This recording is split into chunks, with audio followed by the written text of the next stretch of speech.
안녕하세요 친구. 좋은 하루 되세요. 채널을 시청하고 구독해주셔서 감사합니다. 한일 초음속 대한미사일 대결 밀리터리 리뷰 2지호에서는 일본의 초음속 대한미사일인 ASM-3와 한국형 초음속 대한미사일을 비교해 보았습니다. 그 이유는 언론을 통해 한국형 초음속 대한미사일 개발 완료가 임박했다는 소식이 들려오고 있는 데다 양자가 추구하는 기술적 방향성이 아주 비슷하기 때문입니다. 아울러 국방부 관계자에 따르면 지난 3월 한국형 초음속 공대함 미사일의 도입과 관련해 공대함 유도탄 -2 사원명으로 초음속 공대함 미사일 선정에 대한 선행연구 조사 분석 공고가 나온 것이 확인되었습니다. 본 선행연구는 2020년 8월부터 시작해 12월까지 4개월간 진행될 예정이며 본 초음속 미사일은 KF-X와 F-15K 개량형 등에 장착될 예정이라고 합니다. 밀리터리 리뷰 2지 2005호의 내용을 발췌해 ASM-3와 한국형 초음속 대한미사일에 대해 개략적으로 설명해봅니다. 한국형 초음속 등장 임박 공대함 유도탄 -2 사업은 외견적으로 KF-X 등의 한국 공군 전투기에 장착될 수 있는 초음속 공대함 미사일의 종류와 통합 방향성을 파악하는 연구개발 사업입니다. 당연히 한국형 이외의 외국제 모델도 검토 대상이지만 현실적으로 이것이 한국형 초음속 대한미사일을 지칭하는 것이라는 것에 대해서는 이견이 없습니다. 그 이유는 KF-X 전투기의 가용 탑재량이 1.3톤 정도인 상황에서 전 세계적으로 중량 1.3톤 이하의 초음속 대한미사일을 개발한 국가는 일본이 유일하기 때문입니다. 일본이 개조 개량 사업을 시작한 ASM-3 을 판매할 가능성이 없고 한국도 당연히 이를 수입할 가능성은 없으므로 사실상 한국형 초음속 대한미사일이 유일한 후보에 해당하는 것입니다. 2020년 개발이 완료된다. 국내 언론 중에 밀리터리 리뷰가 최초로 2005년 도유얼호를 통해 한국형 초음속 대한미사일 개발이 시작될 것임을 공식 보도하였습니다. 그 이후에 중국이 항공모함 사업을 공개하자 지난 2011년 8월 16일 국방과학연구소는 국내에서도 초음속 대한미사일이 개발되고 있음을 공식화하였습니다. 당시에 공개된 내용은 3에서 4년 내에 개발이 완료될 전망이며 러시아의 야온트를 모델로 했고 최대 속도 마하 2.5 수준, 사정거리 250에서 300km 급이라는 것입니다. 그리고 야온트는 전장 8.9m, 중량 3.8톤의 대형 미사일이지만 국산형 초음속 미사일은 이보다 작다는 내용도 공개됨에 따라 밀리터리 리뷰 기사를 공식적으로 확인해 주었습니다. 하지만 그 이후에 이렇다 할 소식은 없었습니다. 관계자들은 이렇게 언급하곤 합니다. 국방과학연구소가 개발 중인 무기체계 중에 언급하면 안 되는 3가지 무기가 있는데 그중 첫 번째가 현무이로 알려진 탄도미사일, 두 번째가 초음속 대한미사일 사업, 세 번째, 한국형 전자무기 체계라는 것입니다.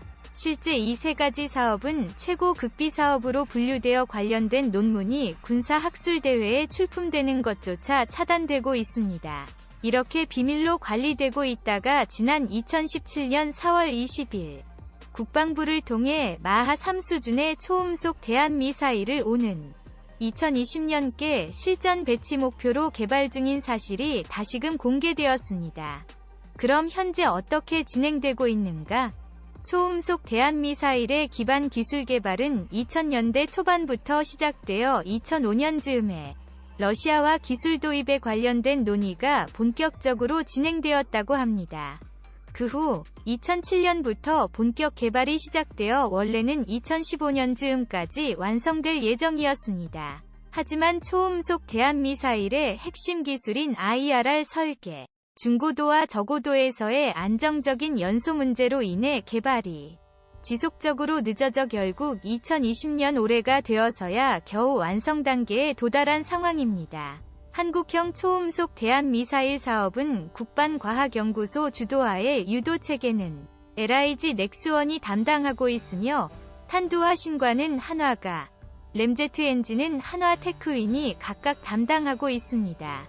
즉, 전체적으로 SSM-700K 해성 대한미사일을 개발한 국가연해 사업부서와 기업이 후계사업 형태로 개발을 진행하고 있는 것입니다.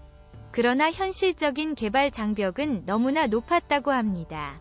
특히나 일본이 향후 등장할 XASM-3 초음속 대한미사일과 관련된 각종 시설 개발에 투자한 비용만 최소 2조 원 이상인 것으로 알려진 것과 비교해 한국은 이렇다 할 초음속 풍동조차도 없었던 것입니다.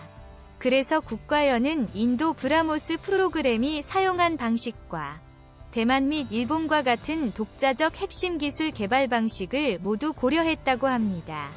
그 후 한국은 그 절충안으로 국내에서 체계 개발을 주도함과 동시에 현실적으로 국내 개발이 어려운 공기흡입구 구조 설계와 램제트 엔진의 핵심 기술은 해외에서 도입하는 방안을 추진하였습니다. 즉, 해외에서 핵심 기술 자료를 도입해 국내에서 개발한다는 것입니다. 중국 해군 정조준할 일본의 ASM-3 초음속 공대함 미사일.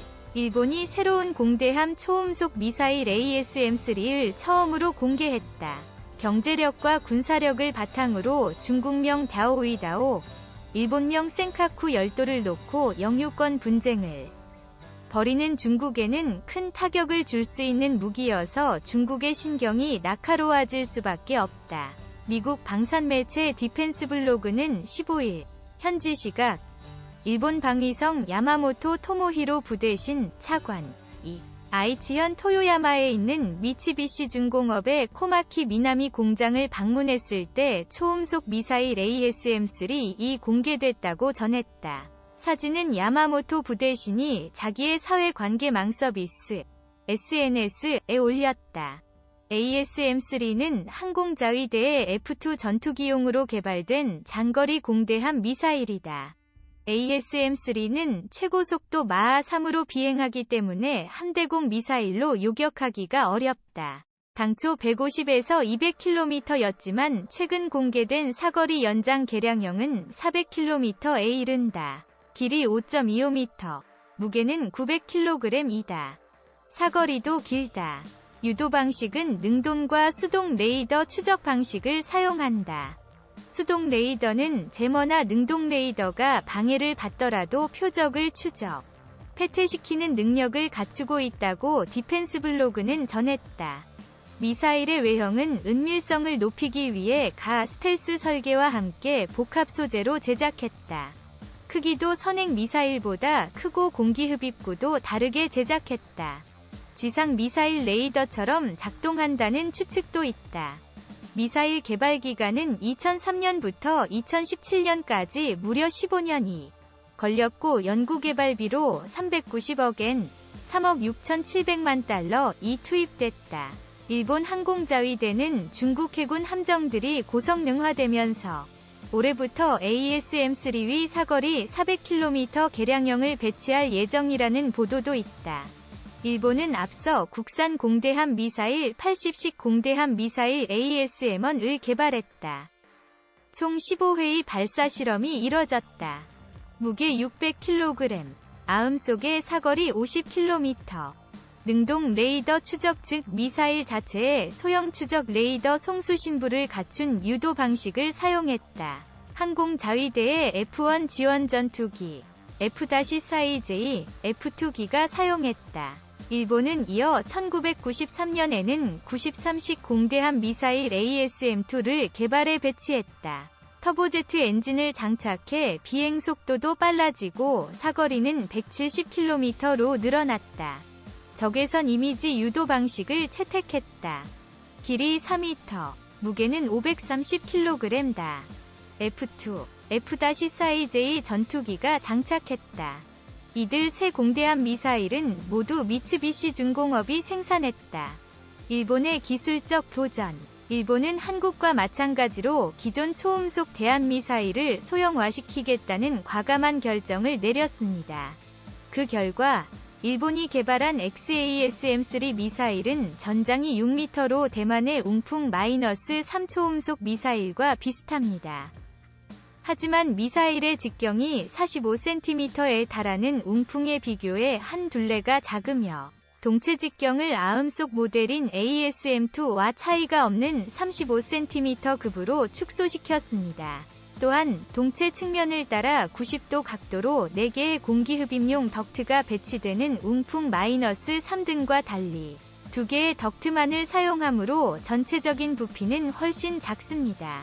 실제로 XASM-3 시연비행체 중량은 940kg 급으로 사실상 1.5톤급인 웅풍-3에 비교해 월등히 가볍습니다. 무엇보다 ASM-3는 웅풍-3와 달리 램제트 엔진 가동을 위해 필요한 가속용 고체 로켓을 내부 연소실에 내장하는 IRR 구조를 채택해 중량과 부피를 크게 줄였습니다.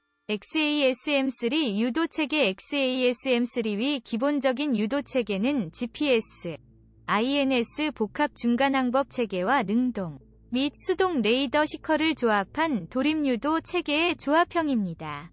개발 초기에는 특정 함정을 식별할 수 있도록 한국형에 도입될 예정인 열영상 시커를 탄체 상부에 장착하는 방안을 검토했으나 초음속 저고도 비행 시 발생하는 마찰열을 견디며 높은 해상도를 확보하기 어렵다는 근본적인 한계가 있었습니다. 한국형은 마찰열 문제를 가시광선 CCD로 해결했습니다. 이외에도 개발 비용 증가, 중량 증가, 종합적인 효용성에 대한 의문 등으로 인해 개발 과정에서 제외했으며 열영상 시커의 제거로 전체 개발 비용이 10% 이상이 절감되었다는 후문도 존재합니다. XASM-3 위 레이더 시커는 이를 보완하는 차원에서 우수한 신호 처리 능력을 활용해 함정의 형태를 파악하는 능력과 함께 전투함이 발생시키는 특정한 레이더 주파수를 탐지 및 추적할 수 있는 수동 탐지 모드를 추가하였습니다.